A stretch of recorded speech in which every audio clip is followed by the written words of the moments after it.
12th and Alder, an intersection of opposing efforts.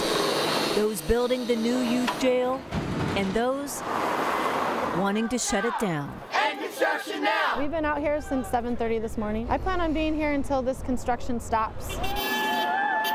Shannon Waits has chained herself to her colleagues and her cause. Because I think that prisons and jails are violent and inhumane. We know that people build solutions and communities build solutions, and that jails will never bring solutions. We want to see a different future for King County and Seattle, and we are willing to put our bodies on the line.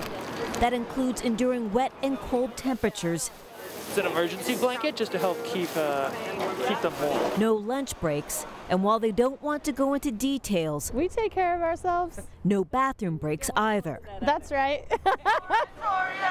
Activists blocked 3 entrances to the construction site where workers can come and go. Large trucks hauling supplies cannot. They had about 6 deliveries that they weren't able to get in. So I teach administrative law, poverty law, law and social movements. Seattle University professor Dean Spade said it was time to escalate their activism. Money for jobs and education. And throw a wrench into construction.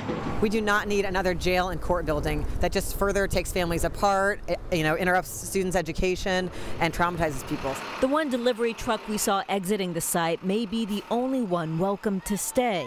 Keeping construction hours, protesters held one last rally at 3 p.m., declining to say whether they'll return tomorrow. In Seattle, Elisa Hahn, King 5 News.